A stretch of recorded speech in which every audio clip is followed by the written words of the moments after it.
Cyclepods was born because my bike was stolen, and I just thought from a design point of view it can be done better. We've seen some fantastic leaps in cycle storage, cycle parking, cycle facilities over the last 10 years, and for us it's key to look at that from a design point of view. So our statement is exactly that. Our business is about bikes and caring for them when they're not in use. Over the 10 years we secure 51,000, that's out of date now, it's more like 70,000 bikes a day in systems. 90% of our customers buy from us again. 150 projects completed. A project to us is something that's sizable, that includes many bike spaces, construction, all kinds of things and elements. The key thing to us as well is we're carbon neutral. We've done that since day one. And so we offset around 175 tonnes of carbon each year. We're the only carbon neutral cycle storage company in the UK and Europe. We're proud to be so, and we will always be so. How we do that, carbon neutral company comes in, assesses what we emit as a company every year, and we offset that through green projects throughout the world.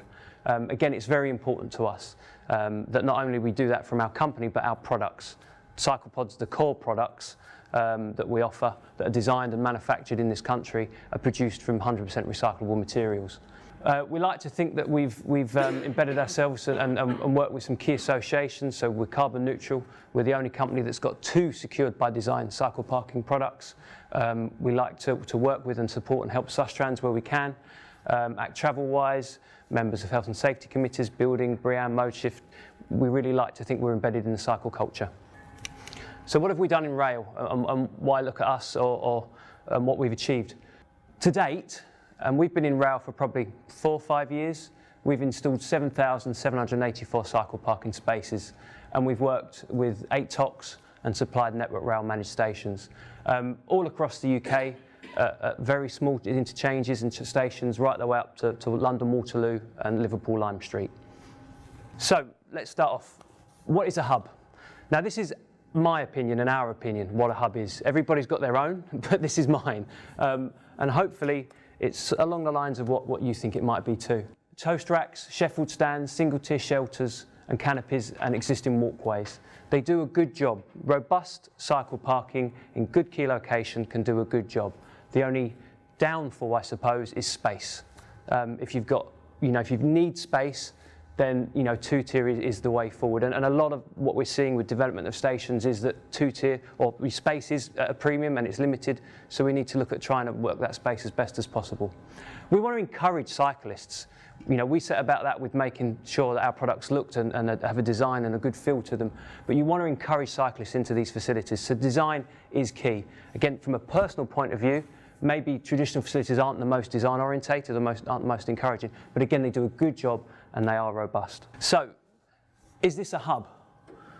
There's 2-tier, there's shelters, there's a bike pump, there's a repair stand, semi-gated, new flooring. Would we class this as a hub? Well, when we type in hub, what does it come up with, and what is it defined as? A hub, when we look at the 3 key points, the word that repeats again is central. So the central part of a wheel, the effective centre of activity, or a central airport or transport facility. So for us, again, it's key about central. Location is key. Our definition, rightly or wrongly, is a secure structure enclosed with 4 sides and a roof that acts as a central storage facility for cycles positioned in a key location. The structure can accommodate various facilities and amenities to assist cyclists while offering services which help offset build and maintenance costs. Again, that's our definition, but that's one that we think we're seeing more and more when we're looking at hubs. So, is this a hub? Actually, in our view, no. It's got great facilities, it's in a great location, it's sheltered, but it's open access. So looking at the access control side of things. So we would more deem that as a cycle park, effectively. Bearing all this in mind, is this a hub? It's quite a basic construction, but it appears to have 4 walls, it appears to be sheltered, it appears to be associated with a rental scheme. So yes, we would see that as a hub. And again, that's why. It's secure, it's sheltered, it's roof, it's got a rental scheme that can help support its ongoing maintenance, and it's in a key location. And this is, again, one of what our definition of a cycle hub is. So let's give some examples of cycle hubs and work through them and see why they are, what they do, and what we've achieved with them. This is Heathrow Cycle Hub. We took this on as a full turnkey project, so from foundations up. It stores 120 bikes, CCTV, access control, integrated guttering systems. It's connected to their own Cycle Hub shop, where they can allow people in and out. They can issue cards for the access control. It's a steel construction. It's clad with polycarbonate, and it's got a polycarbonate roof. So it's a fairly cost-effective cycle hub, but it's in a key location, and this is for staff for Heathrow Airport. It's very, very popular, and it works very well. Again, the key points for this was the access control and the location. Moving on, we can look at Woking. Now, we didn't actually construct the building of here. We just put in the cycle storage and facilities. Now, you'd look at this and maybe say, is it a hub because it hasn't got access control? But it is secure, and it's secured in two ways, in location and with CCTV. It's right outside the front of Woking. It's very accessible. It's very well covered with CCTV. It's got a very good viewpoint, and it's in a busy, bustling area. Apart from that, it's also sheltered. It's got good facilities. It's got repair pumps. It's got repair stands. It's well signposted, and again, at a great location. Looking at Lewis, which we'll go and see today, definitely a hub, and the reasons being, on this, we've got full access control linked to Southern's own key card, its own ITSO card. Lighting, LED, CCTV, again, key location right by the front of the station. For us, we took this project on from the ground up, from the groundworks all the way through. A key project because we learned a lot. We worked with planners and stakeholders and followed the whole process through planning permission. Bearing in mind this is in a conservation area as well, such a modern building being permitted to put there, I think is a good leap forward for this type of building and cycling in general at rail. This is 150 bikes at Horsham. It's a polycarbonate shell with a steel structure. Again, good access control, good lighting, good CCTV, good facilities. And again, the access control here is linked to the Southern's key card. And Brighton, again, what we're going to go and see today, what we see as a pinnacle of a cycle hub, a super hub maybe.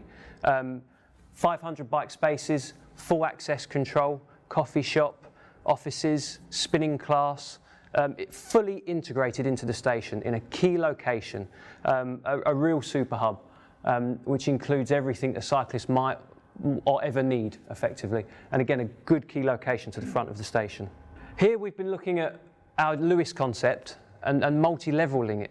We can do that with the build that we've created, because what we're seeing and what we see will be required is, again, not just two-tier cycle parking, but two-tier cycle parking. You know, you're looking at more buildings for cycling, looking at what the Dutch are doing and have done. And this is something that's very, very possible, and I think we'll see more and more of this. But then let's take, a hub right down to its core. Even this can be a hub. If we put the right access control, the right CCTV, the right facilities in there. We're putting this a similar structure in for Merseyrail at Bidston. You can have bike and go rental bikes in there as well to effectively help the maintenance costs of the build. So, what's so good about a hub? Well, unlike unsecured traditional facilities that may be poorly located, a modern, secure and well-located hub will encourage more cyclists to commute to stations, enabling better integrated transport. Offering additional services with these hubs, such as repair stations, coffee kiosks, or even spinning classes, may tempt car commuters out of their cars onto their bikes and into trains. Also linking access control to ITSO cards, which we've done at Brighton, Horsham and Lewis, will mean insightful data for the TOC, such as when the cyclist arrives, the hours of usage, the most common cyclists there, and then that could be linked to even marketing, emailing those cyclists, encouraging them to cycle more, maybe money off season tickets, or just promoting the services at that hub. As a cyclist myself, and as someone that's had my bike stolen, which created all of this, I know if a hub or a facility like this went into my local station, I'd feel as a customer that I was being taken seriously. I think it would build brand loyalty, and it would be loyalty towards the TOC from a customer's point of view. Build it and they will come. Over the last 3 years, we've seen a huge increase in cycling journeys to stations. And there are many reasons behind this. Government pushes, people better awareness of fitness, costs of fuel, and just general sustainable transport on the up. One subject, however, is providing the right facilities. We've seen this on the ground on a daily basis, and a good example of this is Horsham Station. 2.5 years ago, we put 48 two-tier next to 60 already two-tier. 10 months after that, we were back again to put another 48 in. 10 months after that, we were back again to put another 24 in, this time for staff. 4 months ago, we were asked to put in a 150 space hub there. And this is just a real example of if the facilities are there and they're right and you build them, cyclists will come. In an article released on the 15th of May in Transport Extra, Peter Semenza from Royal Huskerning discusses this subject, saying if we want Dutch levels of cycle parking, we need to put in the right facilities. Those levels are coming. We can feel it, it's building theirs as well. So the facilities need to be there, and getting these hubs right is key to that, and key to keep encouraging cyclists. And then I think we also need to look at sustainability and affordability of hubs. We personally believe, and I think they won't make profit. If they do, great. But they need to be first class. So cost without compromise is critical to designing and the planning process of putting hubs in. In the past, traditional one-off strategies of using architects and large construction companies to make these hubs, but sometimes, these can be seen as, they can be underused and they can be seen as white elephants. Obviously not in the case of Brighton, and again, one of those key drivers to that is the multi-use aspect. Working with Southern, we've been exposed to invaluable insight into planners and stakeholders. And we've realised that there will be projects like this from time to time, but potentially maybe it's not the norm. So we'll focus on cycling and the cyclists, and we've developed this range of hubs to adapt to those cyclists, putting in technologies that will allow them easier, quicker, faster access into the hub and giving them good facilities once they're in there. Materials, from a design point of view, very close to my heart, is key to making these hubs successful, giving them longevity and long-term maintenance. Things like, swapping out polycarbonate for glass, or insulated roof systems and robust guaranteed cycle parking. It's key to making these hubs work. And eventually it will save money because maintenance costs will be low as well. So what is a hub again?